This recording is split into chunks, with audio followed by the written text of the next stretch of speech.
नमस्कार, STV news देख रहे हैं आप। आज की प्रमुख खबरों के साथ मैं हूं नफीस अंजुम। आइए नजर डालते हैं सबसे पहले सुर्खियों पर।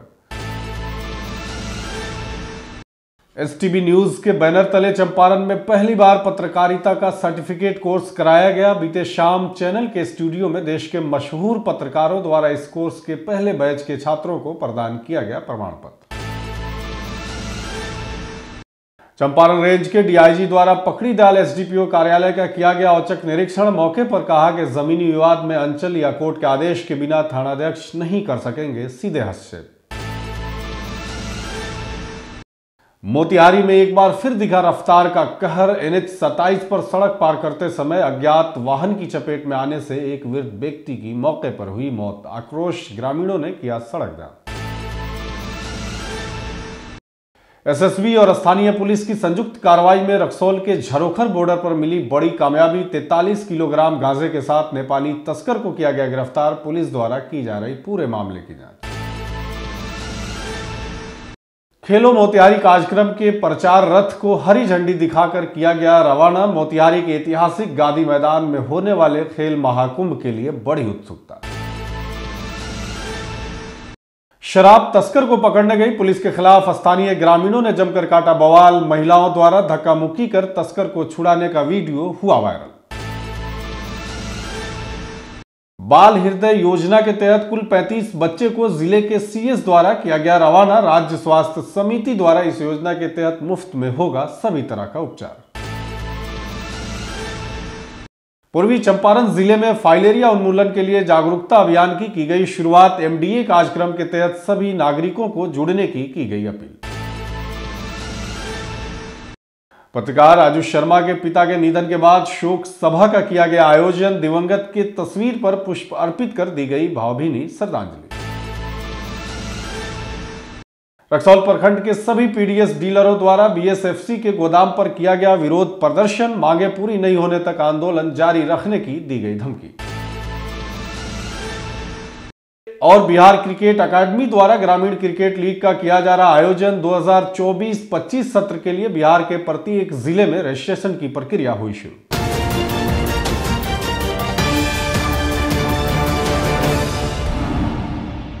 आपके अपने समाचार चैनल एसटीवी न्यूज के बैनर तले चंपारण में पहली बार पत्रकारिता का सर्टिफिकेट कोर्स कराया गया। बीते शाम चैनल के स्टूडियो में इस कोर्स के पहले बैच को प्रमाण पत्र प्रदान किया गया। सर्टिफिकेट वितरण समारोह में देश के विख्यात पत्रकार और लेखक अनुरंजन झा, शशि शेखर और केबीसी विजेता सुशील कुमार बतौर मुख्य अतिथि उपस्थित रहे। पहले बैच में कुल 5 विद्यार्थियों को पत्रकारिता का प्रमाण पत्र प्रदान किया गया। मौके पर चैनल के प्रधान संपादक अंसारुल हक, संपादकीय सलाहकार विश्वजीत मुखर्जी और चैनल के निदेशक मुबीन अहमद भी मौजूद रहे। हाल के कुछ वर्षों में इंटरनेट की क्रांति ने मीडिया को नए मुकाम पर पहुंचा दिया है।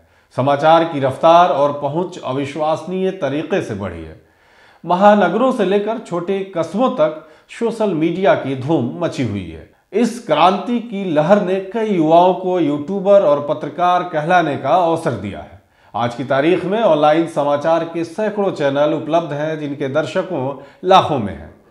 खासतौर से छोटे शहरों और ग्रामीण इलाकों में यह देखा गया कि कई लोग अपना ऑनलाइन न्यूज चैनल तो चला रहे हैं मगर उनके पास पत्रकारिता की बुनियादी समझ में कमी है। ऐसे तमाम अप्रशिक्षित लोग जो पत्रकारिता कर रहे हैं या करना चाहते हैं उनके लिए हमारे समाचार चैनल के बैनर तले टेलीविजन न्यूज फॉर्मेट पर केंद्रित पत्रकारिता का सर्टिफिकेट कोर्स शुरू किया गया। वहीं देश के दिग्गज जर्नलिस्टों के मार्गदर्शन में चल रहे उत्तर बिहार के लोकप्रिय समाचार चैनल ने पिछले वर्ष अगस्त में इसी जगह पर शुरू किया। पत्रकारिता का सर्टिफिकेट कोर्स देश के दिग्गज जर्नलिस्टों के मार्गदर्शन में चल रहे उत्तर बिहार के लोकप्रिय समाचार चैनल ने पिछले वर्ष अगस्त में इसी जगह पर शुरू किया। पत्रकारिता का सर्टिफिकेट कोर्स यह न केवल जर्नलिज्म के तौर तरीके पढ़ाए गए बल्कि टेलीविजन न्यूज की बुनियादी ट्रेनिंग और इंटर्नशिप भी उपलब्ध कराई गई। हमारा विश्वास है कि यह सर्टिफिकेट कोर्स पत्रकारिता जगत में उज्जवल भविष्य के लिए एक अहम पड़ाव साबित हो। उत्तर बिहार में यह पहली बार है जब किसी न्यूज चैनल के न्यूज रूम में बैठकर न्यूज की पढ़ाई कराई गई। विश्व पटल पर पत्रकारिता जगत के इतिहास में कलम के धनी दो नाम महात्मा गांधी और जॉर्ज ऑरवेल की पावन धरती पर कलम की ताकत से रूबरू कराने का यह ऐतिहासिक प्रयास सफल हुआ है। सबसे पहले तो एसटीवी न्यूज़ विश्वजीत और अंसारुल को बहुत बहुत शुभकामनाएं और बधाई कि मोतिहारी जैसे शहर में ये बहुत अच्छा काम हुआ है। उन बच्चों को या उन लोगों को जिनको पत्रकारिता करनी है या जो पत्रकारिता कर भी रहे हैं और उनको जो बुनियादी चीज़ें नहीं मालूम है, उनको बताना कि पत्रकारिता कैसे की जाए, ख़ासतौर पर जब टेलीविज़न का दौर है। बहुत अच्छा है और पूरी टीम को, एसटीवी न्यूज़ की पूरी टीम को हम बधाई देते हैं, विश्वजीत जी को, अंसारुल जी को, सबको। ये अपने शहर में बिल्कुल नया प्रयोग है और ये एक तरह का सोशल वर्क भी है। समाज में बहुत सारे लोग जो पत्रकारिता कर रहे हैं उनको बहुत बेसिक चीज़ें नहीं मालूम है कि पत्रकारिता में किन बातों का ख्याल रखना है, हम कहाँ तक, हमारी लिमिटेशन क्या है और हम कहाँ तक जा सकते हैं। तो ये जानना ज़रूरी है, तो इसके लिए जो है ये, और बहुत अच्छा लगा हम जब सुने और मैंने देखा भी, काफ़ी जो भी लोग प्रशिक्षण लिए उनमें निश्चित रूप से काफ़ी वो अच्छा करेंगे, भविष्य में एक अच्छे नागरिक बनेंगे, साथ ही एक अच्छे पत्रकार बनेंगे और जिससे समाज का भला हो। आज पत्रकारिता का बेसिक यही है कि समाज का भला हो सबका। तो ये जो है ये इसमें सफल रहा एसटीवी न्यूज़, पूरी टीम को बहुत बहुत बधाई। देखिए, पत्रकारिता और परमाणु ऊर्जा दोनों की जो ताकत है, शक्ति है ना, वो एक ही तरह की होती है। जैसे एटम एनर्जी जो है ना, उसको अगर बम बनाएंगे तो बम बनेगा, विध्वंस करेगा।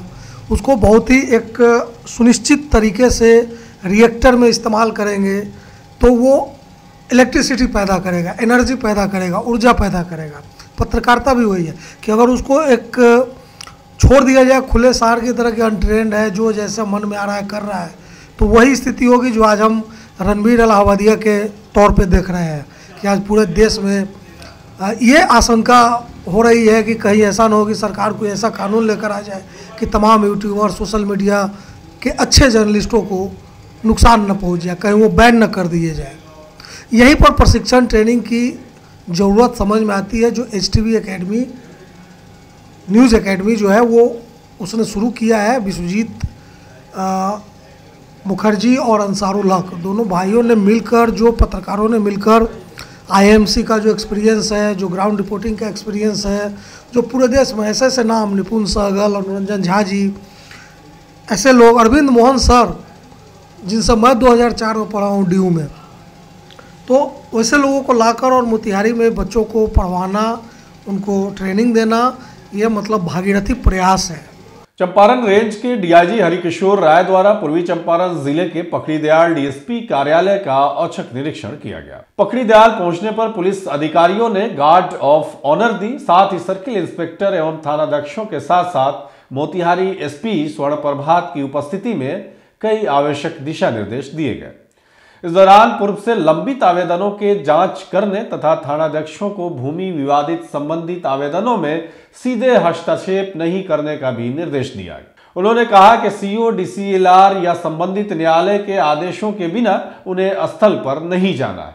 इन सबके अलावा डीआईजी श्री राय ने संबंधित पदाधिकारियों से उनके द्वारा किए जा रहे केस के जांच के बारे में जानकारी ली तथा एसडीपीओ कार्यालय में अभिलेखों का सही ढंग से रखरखाव और अद्यतन करने की भी निर्देश दिया। वहीं डीआईजी ने बताया कि पिछले कुछ समय से अनुसंधानकर्ताओं की संख्या में काफी इजाफा हुआ है। ऐसे में हम उम्मीद करते हैं कि जल्द ही इन सारी चीजों को दुरुस्त कर लिया जाएगा। निरीक्षण के दौरान उनके द्वारा एसडीपीओ कार्यालय में संधारित विभिन्न पंजियों का अवलोकन किया गया। अनुसंधानकर्ताओं को केस डायरी लिखने में गंभीरता लाने का निर्देश दिया गया। अनुसंधानकर्ताओं को केस डायरी लिखने में गंभीरता लाने का भी निर्देश दिया है।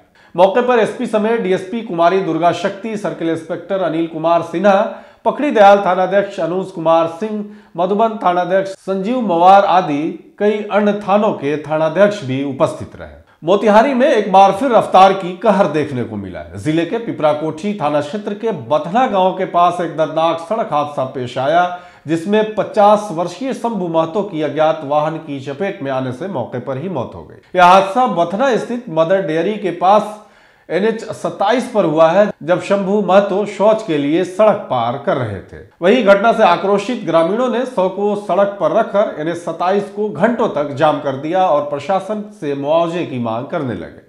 मृतक के चचेरे भाई खेदू महतो ने बताया कि शंभू महतो रोज की तरह सुबह शौच के लिए निकले थे। जब राष्ट्रीय राजमार्ग NH-27 पार कर रहे थे तभी एक तेज रफ्तार अज्ञात वाहन ने उन्हें टक्कर मार दी। टक्कर इतनी जोरदार थी कि शंभू महतो की मौके पर ही मौत हो गई। घटना के तुरंत बाद आसपास के लोग मौके पर पहुंचे और परिजनों को इसकी सूचना दी। इस दौरान गांव वालों ने देखा कि दुर्घटना के बाद कोई वाहन चालक रुकने को तैयार नहीं था और पुलिस भी देरी से पहुंची, तो आक्रोशित गांव वाले शव को सड़क पर रखकर विरोध प्रदर्शन शुरू कर दिया। वहीं घटना की सूचना मिलते ही पिपराकोठी सीओ और थाना प्रभारी मनीष कुमार मौके पर पहुंचे। उन्होंने ग्रामीणों को समझाने बुझाने का प्रयास किया, लेकिन लोग तत्काल मुआवजे की मांग पर अड़े रहे। इस दौरान सीओ और थानाध्यक्ष ने आश्वासन दिया कि मृतक के परिजनों को सरकारी प्रावधानों के तहत सहायता राशि उपलब्ध कराई जाएगी। इसके बाद अधिकारियों के काफी समझाने बुझाने के बाद ही परिजन और ग्रामीण शांत हुए और जाम को समाप्त किया गया, जिसके बाद शव को पोस्टमार्टम के लिए सदर अस्पताल मोतिहारी भेज दिया गया। वहीं पिपराकोठी थाने के एसआई मनीष कुमार ने बताया कि अज्ञात वाहन की टक्कर से एक अधेड़ व्यक्ति की मौत हो गई। कुछ देर के लिए स्थानीय लोगों ने सड़क जाम कर दिया था, लेकिन प्रशासन ने समझा बुझाकर जाम हटवा दिया है और शव को पोस्टमार्टम के लिए भेज दिया गया। पूरे मामले की जांच की जा रही है और अज्ञात वाहन की पहचान के लिए प्रयास किए जा रहा है। जात वाहन डिब्बा लेके लेटिंग करे रोड पार कर में गेलौं तले अज्ञात गाड़ी वाला आके और मार देला। कहाँ के घटना? घटना मदन डेयरी नियर बथना सरजाम करनी संजय विभागीय अफसर आओ जो गरीब आदमी के कुछ सहायता अधिकारी लोग आयल है। अधिकारी लोग सीओ मैडम अली है और वहीलन अनिश जी थाना प्रभारी का कहलक हलो वो लोग कहलक लोग जे इसके बारे में सहयोग किया जाएगा, कोई अति नहीं होगा। कितना देर रोड जाम कर ले? बस आधा घंटा। आजकल पूर्वी चंपारण के जिला प्रशासन द्वारा मादक पदार्थों की तस्करी के खिलाफ लगातार कड़ी कार्रवाई करते हुए देखा जा रहा है। इसी क्रम में गुप्त सूचना के आधार पर झरोखर थाना पुलिस एवं सशस्त्र सीमा बल की संयुक्त टीम ने बड़ी सफलता हासिल की है। झरोखर बॉर्डर पर हुए इस छापेमारी में कुल 43 किलोग्राम गांजा बरामद किया गया, जो एक सफारी गाड़ी के गुप्त तहखानों में छुपा कर रखा गया। इस दौरान एक नेपाली नागरिक लक्ष्मी नारायण शाह को भी गिरफ्तार किया गया है। पुलिस को गुप्त सूत्रों से जानकारी मिली थी कि नेपाल से बड़ी मात्रा में मादक पदार्थों की एक खेप तस्करी की जा रही है। इस सूचना के आधार पर झरोखर थाना पुलिस और एसएसबी की टीम ने मिलकर झरोखर बॉर्डर पर सघन तलाशी अभियान चलाया। इस दौरान नेपाल से भारत आ रही एक सफारी गाड़ी की तलाशी ली गई, तो उसके एसी बॉक्स और बोनट के आगे बम्पर में छुपा कर रखे गए 43 किलोग्राम गांजा बरामद किया गया। झरोखर थाना प्रभारी ने बताया कि गिरफ्तार आरोपी से पूछताछ की जा रही है और उसके साथ साथ अन्य साथियों की तलाशी भी की जा रही है। इस मामले में कांड दर्ज कर अग्रेतर कार्रवाई की जा रही है। पूर्वी चंपारण जिले के मोतिहारी स्थित ऐतिहासिक गांधी मैदान से आज खेलो मोतिहारी कार्यक्रम के प्रचार रथ को हरी झंडी दिखाकर रवाना किया। यह प्रचार रथ जिले भर में घूम घूम कर युवाओं को खेलों के प्रति जागरूक करने का काम करेगा और आगामी खेल महाकुंभ में अधिक से अधिक खिलाड़ियों की भागीदारी सुनिश्चित करने के लिए प्रेरित भी करेगा। वहीं खेलो मोतिहारी कार्यक्रम का आयोजन कौशिक फाउंडेशन और टीम दिव्यांशु भारद्वाज द्वारा किया जा रहा है। यह भव्य खेल आयोजन आगामी 28 फरवरी से 9 मार्च तक आयोजित किया जाएगा, जिसमें क्रिकेट, मैराथन, कबड्डी, कुश्ती, बैडमिंटन, वॉलीबॉल और शतरंज जैसे प्रमुख खेल शामिल होंगे। इस आयोजन में 50 से अधिक क्रिकेट टीमें और लगभग 3 से 4 हजार खिलाड़ी भाग लेंगे। मौके पर आयोजक दिव्यांशु भारद्वाज ने कहा कि खेलो मोतिहारी प्रधानमंत्री नरेंद्र मोदी की खेलो इंडिया मुहिम और बिहार के मुख्यमंत्री नीतीश कुमार के खेल प्रोत्साहन अभियान से प्रेरित है। इसका मुख्य उद्देश्य स्थानीय युवाओं को खेल के प्रति जागरूक करना, उनकी प्रतिभा को निखारना और उन्हें राष्ट्रीय एवं अंतर्राष्ट्रीय स्तर पर पहचान दिलाना है। प्रतियोगिता के समापन समारोह में विजेताओं को सम्मानित भी किया जाएगा, जिसमें खिलाड़ियों में प्रतिस्पर्धा और आत्मविश्वास की भावना बढ़ेगी। मोतिहारी से एक अजीबोगरीब मामला सामने आया। बताया गया है कि शराब तस्करों को गिरफ्तार करने गई पुलिस को स्थानीय महिलाओं ने ही पुलिस टीम को घेर लिया। यह घटना सुगौली थाना क्षेत्र के पजियरवा गांव में हुई, जहां शराब तस्कर की सूचना पर छापेमारी करने गई पुलिस टीम के साथ साथ महिलाओं ने धक्का मुक्की की और शराब तस्कर को छुड़ाने में कामयाब रहे। बता दें कि पुलिस टीम शराब माफिया संजय पासवान के घर छापेमारी करने गई थी। इसी दौरान महिलाओं ने पुलिस को घेर लिया और आरोपी संजय पासवान को पुलिस की हिरासत से छुड़ा ले गए। हालांकि पुलिस ने दहेज का परिचय देते हुए स्थिति को नियंत्रण में किया और मौके से 30 लीटर देशी शराब को बरामद किया है। हालांकि पुलिस की सही सूझबूझ से बड़ी घटना होने से टल गई। घटना का वीडियो सामने आने के बाद मोतिहारी एसपी स्वर्ण प्रभात ने कड़ा रुख अपनाया है। उन्होंने स्पष्ट किया है कि पुलिस से दुर्व्यवहार करने वाले और कानूनी कार्रवाई में बाधा डालने वालों को बख्शा नहीं जाएगा। एसपी ने पूरे वीडियो की जांच के आदेश दिए हैं और दोषियों की पहचान कर उनके खिलाफ कड़ी कार्रवाई करने की बात कही। 11 फरवरी 2025 को गुप्त सूचना के आधार पर सुगौली थाना द्वारा एक गांव पंजी अरवा में छापामारी की गई। गुप्त सूचना यह थी कि एक दुकान पर शराब पिलाई जा रही है। छापामारी के क्रम में एक अभियुक्त को पकड़ने की कोशिश की गई। अभियुक्त को पकड़ने के दौरान वहां अभियुक्त के सहयोगी और अभियुक्त के घर की महिलाएं बाधा उत्पन्न करने लगी, जिसके कारण अभियुक्त उसको भगाने में सफल रहे। छापामारी में 30 लीटर देसी चुलाई शराब बरामद हुई। इसके लिए पुलिस ने अब प्राथमिकी दर्ज कर अग्रिम कार्रवाई की जा रही है और सबको पकड़ने की कोशिश की जा रही है। राज्य स्वास्थ्य समिति के द्वारा संचालित बाल हृदय योजना के तहत पूर्वी चंपारण जिले से कुल 35 बच्चों को हृदय रोग के निःशुल्क इलाज के लिए आज हैदराबाद रवाना किया गया। जिले के civil surgeon doctor Ravi Ranjan Kumar Shrivastava ने हरी झंडी दिखाकर एम्बुलेंस को आज रवाना किया। वहीं राज्य स्वास्थ्य समिति द्वारा संचालित यह योजना उन 18 वर्ष तक के बच्चों के लिए है जिन्हें जन्मजात या अन्य प्रकार की हृदय संबंधी बीमारियां हैं। इस योजना के तहत मुफ्त में जांच, उपचार और सर्जरी की सुविधा दी जाती है। जरूरत पड़ने पर अन्य राज्यों के बड़े अस्पतालों में भी इसकी व्यवस्था की जाती रही। वहीं civil surgeon doctor Ravi Ranjan Kumar Shrivastava ने कहा कि बाल हृदय योजना कई गरीब और जरूरतमंद परिवारों के लिए वरदान साबित हो रही है। हृदय रोग का इलाज महंगा होता है, लेकिन इस योजना के माध्यम से बच्चों को मुफ्त इलाज उपलब्ध कराया जाता है। इसी स्कीम के तहत हमने 35 बच्चों को इलाज के लिए आज हैदराबाद रवाना किया है और भविष्य में भी इस योजना के तहत अधिक से अधिक बच्चों को इसका लाभ दिलाने का प्रयास करें। ये बच्चे हमारे RBS के प्रोग्राम के थ्रू जो बच्चे कॉन्जेनाइटल हार्ट डिजीज से अफेक्टेड होते हैं उन्हें यहाँ से IGI-MS भेजा जाता है, या जो गंभीर बच्चे होते हैं उन्हें हैदराबाद भेजा जाता है। अभी तक आज के इस लॉट में हम लोग करीब कितना आज 35 बच्चों को हम लोग भेज रहे हैं पटना।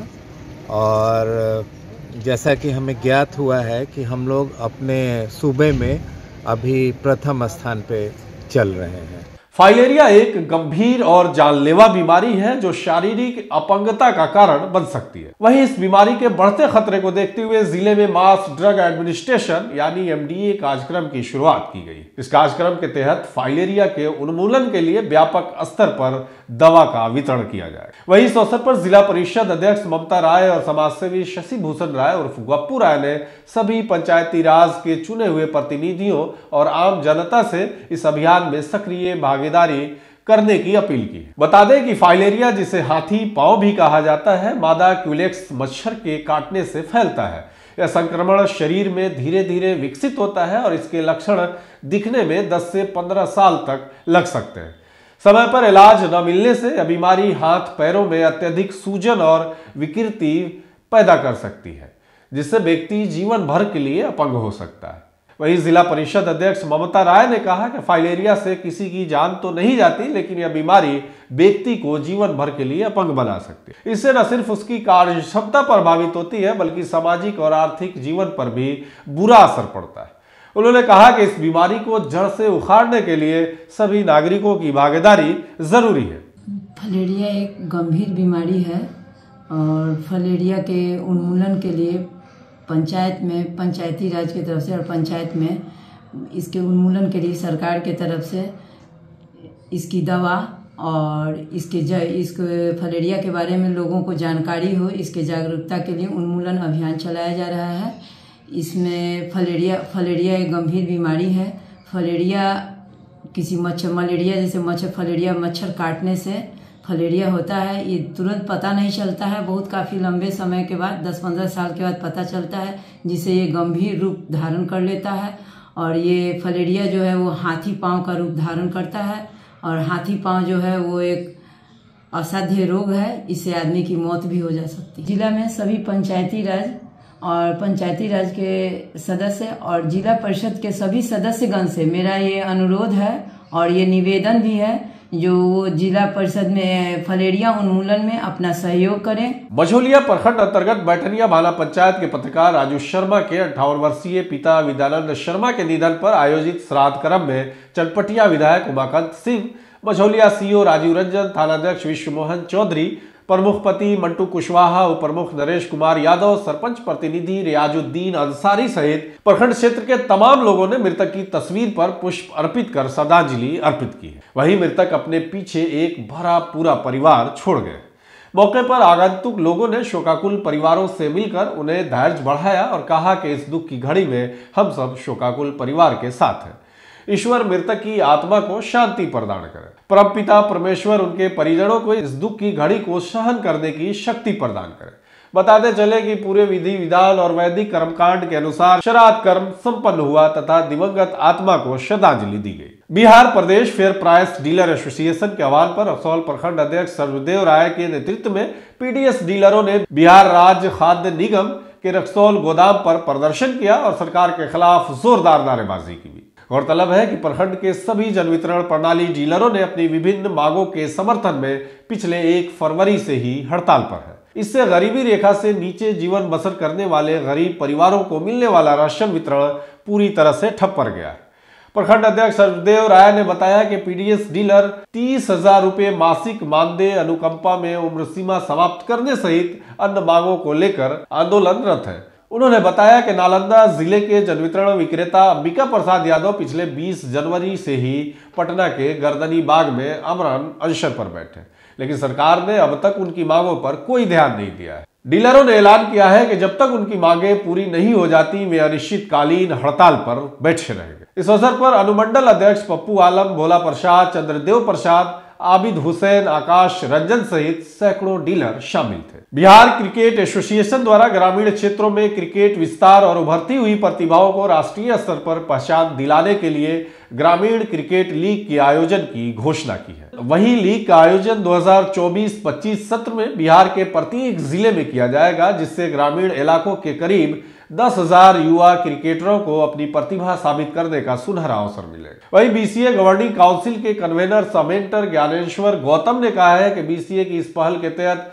बिहार के प्रत्येक जिले में टैलेंट हंट आयोजित किया जाएगा, जिसके जरिए ग्रामीण क्षेत्र से 20-20 खिलाड़ियों की 16 टीमें गठित की जाएंगी। इन टीमों के बीच अंतर जिला लीग और सुपर लीग मुकाबले भी खेले जाएंगे। इस लीग के अंतर्गत पूरे बिहार में 570 लीग मैच और 79 सुपर लीग मैच सहित कुल 649 मुकाबले होंगे। अगले 15 दिनों के भीतर सभी जिलों से 16 क्रिकेट टीमों का चयन कर लिया जाएगा। खिलाड़ियों के चयन की प्रक्रिया पूरी तरह से पारदर्शी होगी और इसमें भाग लेने के इच्छुक युवा चेन्नई डोसा प्लाजा, चांदबारी, मोतिहारी एवं जीके स्पोर्ट्स बलुआ मोतिहारी से निःशुल्क रजिस्ट्रेशन फॉर्म प्राप्त कर सकते हैं।